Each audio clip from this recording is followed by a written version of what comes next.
around Dodge City and in the territory on west, there's just one way to handle the killers and the spoilers, and that's with a U.S. Marshal and the smell of Gunsmoke.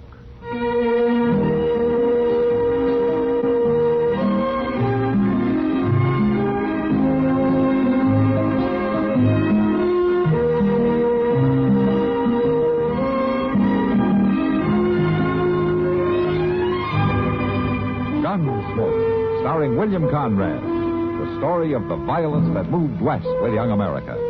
And the story of a man who moved with it. I'm that man. Matt Dillon, United States Marshal. The first man they look for and the last they want to meet. It's a chancy job, and it makes a man watchful. And a little lonely.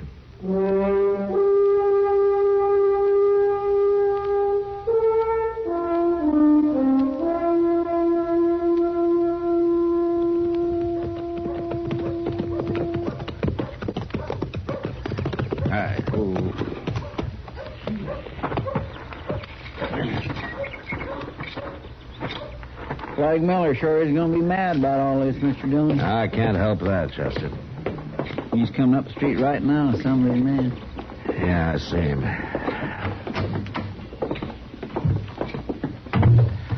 Get the keys, will you? Yes, sir. I can't say I blame him much at that, though. There's not much to be done about it. The law's the law. I reckon so, but still in all... Come on.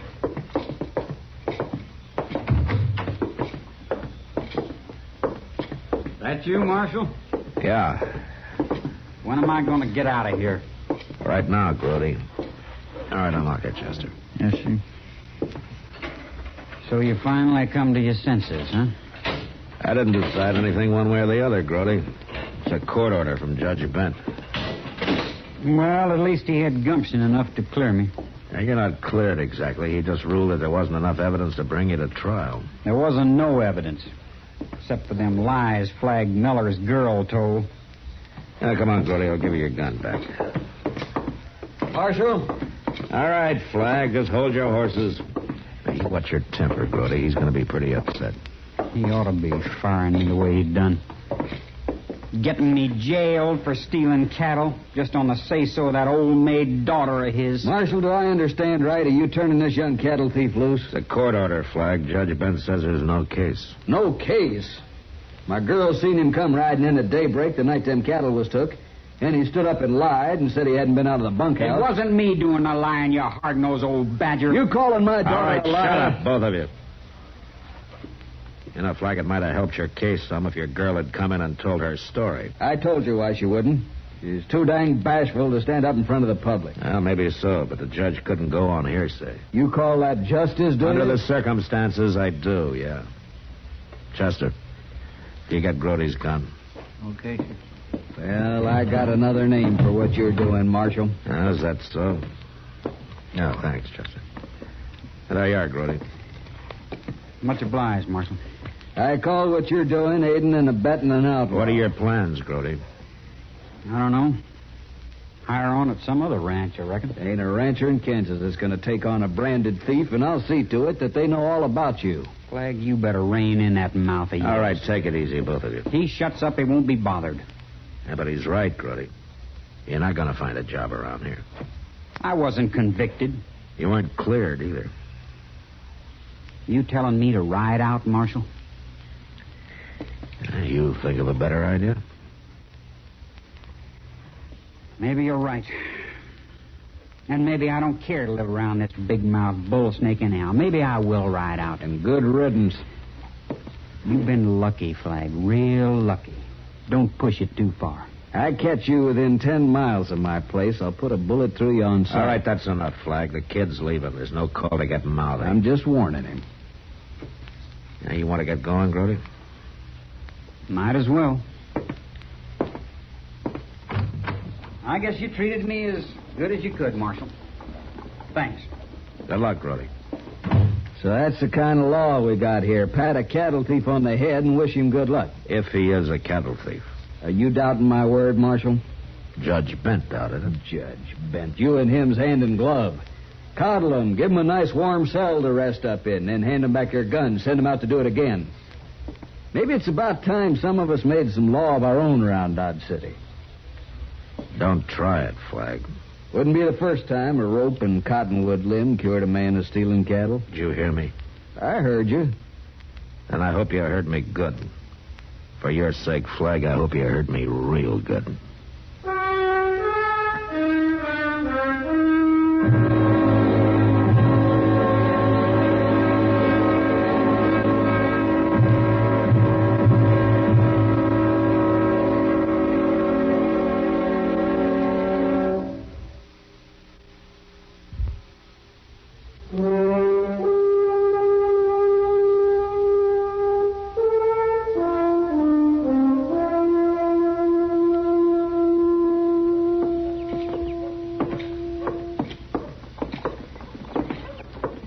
It sure beats me, Mr. Dillon.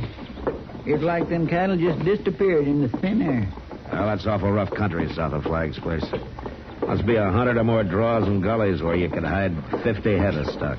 Oh, I'd swear we covered them all these past few days. Yeah. It looks like we'll have to try here in town and see what we can turn up. Matt! Oh, Matt! Wait a minute. Oh, what's old Doc carrying on about now? I don't know. I'll see what he wants. You go ahead and start doing what I told you. All right, sir. See you later. Now, what's on your mind, Doc? Say, Matt, what's this I hear about you running young Brody Beck out of town? You're behind the times, Doc. That was 3 days ago. Oh, well, I've been busy. Sorry to hear it, Matt. You're sore because I ran Brody out of town. Flag Miller's sore because I coddled him. Well, the truth is I didn't do either one, Doc. Anyway, when did you start taking up for Grody? I like him. He's a good kid. You know, he helped set a broken leg out at Flag's Range a couple of months ago. And you can tell a lot about a man when you work with him like that. Yeah? Can you tell whether he'll rustle cattle or not? There wasn't a thing against him except that fool girl claiming she'd seen him ride out that night. And then she wouldn't even show her face in town to tell the judge about it. Well, she's bashful, Doc. Bashful, confounded man. If it's got to do with an outlaw or a killer or such like, there's nobody better than you. But when it comes to women, you haven't got the sense the good Lord give a rabbit. Oh, what are you talking about? Why, anybody with a half a brain would know why that girl lied. How do you know she lied at all? How did it... Marshal, I've been looking for you. Hello, Flag. What's the trouble? I lost another 100 head of cattle last night. Oh? Well, then Grody Beck wasn't guilty after all, was he? You're saying that. I'm not. It'd be kind of hard for him to steal cattle last night when he rode out of Dodge 3 days ago. He may have rode out, but he didn't ride far. What? He was seen on my range this afternoon. Now, look, Flag, it's possible your daughter's mistaken. It wasn't my daughter that seen him. It was 2 of my riders.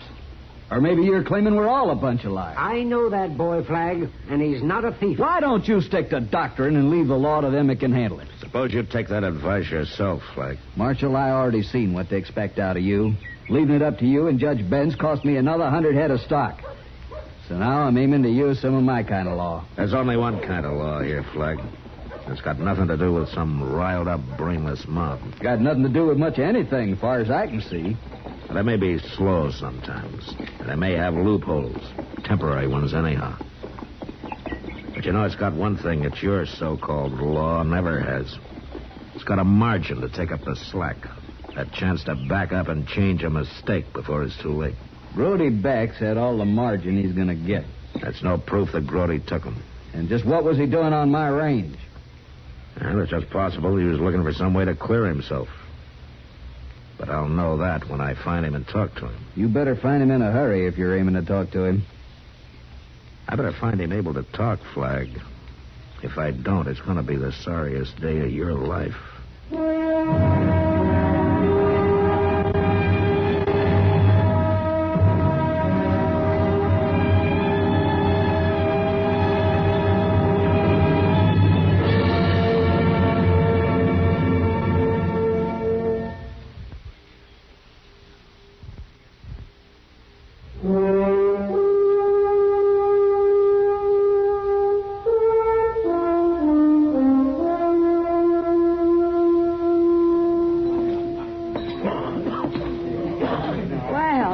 Look what drifted in. Hello, Kitty. Here, Matt. Pull up a chair. Ah, thanks. Where you been for the last 3 days? Trying to find out who stole Flag Miller's cattle. Any luck? No, not yet. Chester around? Yeah, he's in that poker game over there in the far corner. Oh, yeah. He's been acting real funny, Matt. The last hour and a half, he sat in on every game in the house. He stays 10 minutes or so, and then he moves on to another table. Well, I told him to. What do you mean you told him to? Well, just that. Oh. Got anything to do with those cattle? Yeah, I hope so. By the way, Kitty, Doc claims that Miller's daughter was lying about Grody Beck. Of course she was. Well, why did she do it? Matt, when it comes to women, you haven't got the sense the good Lord gave a rat. Oh, so help me, Kitty, if Now, look, Matt. Grody's a very handsome young fellow, right? Well, I suppose he is. I don't know. Well, he is. You take it from me. And every girl in town knows that he could have his pick of them. All right, so he could have his pig. What about the Miller girl? Her looks, I mean. Well, she's not exactly the prettiest girl. Say it right out. She's as homely as a mud fence. She never had a man look twice at her in her life. You ever seen her in town on Saturday, the way she follows Grody around? No, I never noticed it particularly. Well, I have. So there you are, Matt. There I am what, Kitty? Hell hath no fury like a woman scorned. I know. Are you claiming that she lied to get Grody into trouble just because he wouldn't have anything to do with her? It's been done before. Well, maybe, but... Well, look, there's another thing now. Grody lied about leaving town. I just found out he's still here. Yeah, well, I knew he was planning to stay. He stopped in here the day you let him out of jail. Just to talk. He has some crazy idea of clearing his name. Well, it looks like you know more about this than I do. He's a good boy, Matt. He didn't steal those cattle. Mr. Dillon, could I see you a minute? Yeah, what is it, Chester? Well, I think maybe I spotted somebody. Fell at that table over where I was just playing that. Oh? Name of Pete Crow. Well, he's got an awful lot of cash for a man that looks as raggedy as he does. Pete Crow, huh? Mm-hmm. Do you know him, Kitty? He's been in here the last 2 or 3 nights. Like Chester says, he's free with money. He pays for everything with $5 gold pieces. Gold pieces? Mm-hmm. Well, that's what those cattle buyers from the strip pay off with. Oh, really? Then he's sure enough your man, isn't he? And I'm sure going to find out soon, Kitty. Watch him, Matt. He carries a knife in the back of his shirt. He knows how to throw it. Thanks. Chester? Yes, sir. And if they ain't none of you fellas got the guts or cash to stay in the pot, then toss in your hand. But the bet's on the table, boys. Been there long enough. Crow, I want to talk to you. Well, go ahead and talk, Marshal. Nobody's stopping you.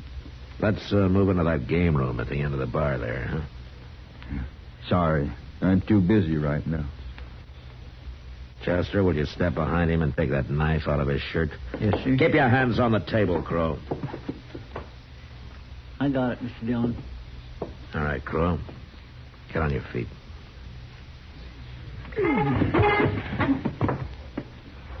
You're making a big mistake, Marshal. I don't mind. I'll get going. You got no right to order me around. Inside.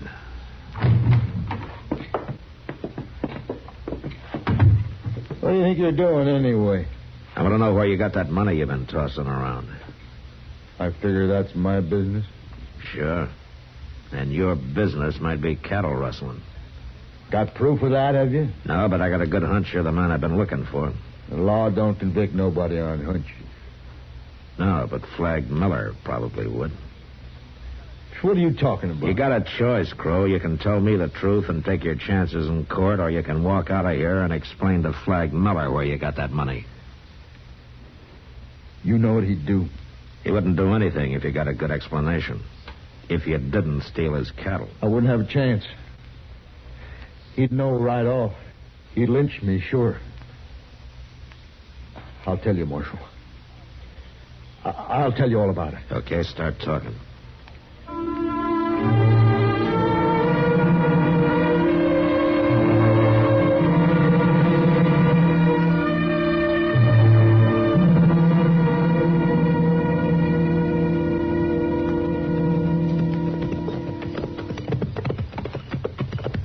That must be them, Mr. Dillon. 15 or 20 of them just topping the ridge up there, see? Yeah, that's about the size of Flag's outfit, all right. He didn't leave any of them at the ranch. They're starting this way. Heading for home, I guess. All right, Chester, let's wait for him here. I just want him out in the open in full moonlight in case he makes a move. You reckon he'll try, Mr. Dillon? We won't give him a chance to try if we can help it. You edge in behind him, Chester, so you can take his gun as soon as I call him on it. Yes, sir, I'll do it. Here they come. Yeah. Hey, Flag! Who is this? Matt Dillon. Over here. The marshal, boys. Come on.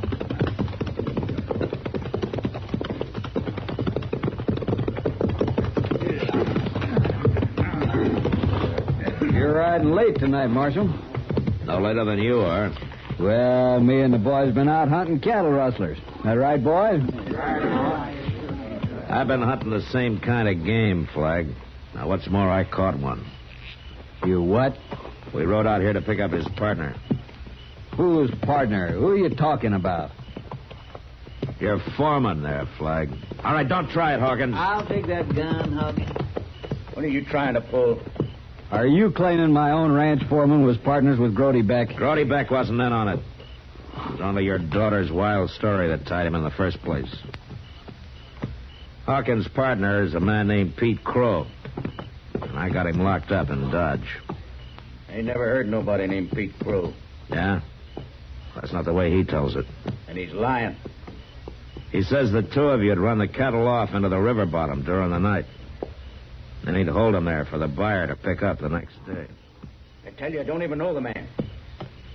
He knows you, Hawkins. He's lying. Yeah, well, he wasn't lying when he told me where you had your share of the payoff hidden. Chester and I just found it in the mattress of your bunk. Well, Flag, do you believe it now? It wasn't just them two alone, Marshal. Grody was in on it, too. No, you're wrong, Flag. Grody had nothing to do with it. Pete Crow told me the buyer was to pick him up tomorrow. Crow and Hawkins had him pinned up in a dead-end gully in the river bottom. But we caught him tonight with the cattle. Well, Grody's been trying to clear himself. He probably found him and was driving him back to your place. And that's what he claimed. Marshal, I guess you were right. You said this could be the sorriest day of my life. What are you talking about? When we caught Grody with the cattle, we hung him.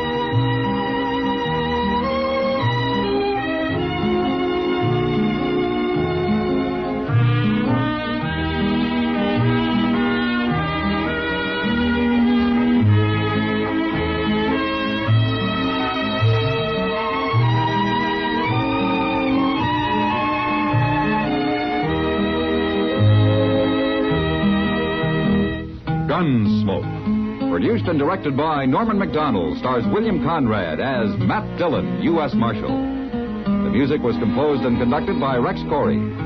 Sound patterns were composed by Ray Kemper and Bill James. Featured in the cast were Parley Bear as Chester, Howard McNear as Doc, and Georgia Ellis as Kitty. George Walsh speaking. Join us again next week for another story of the western frontier of America in the 1870s on Gunsmoke.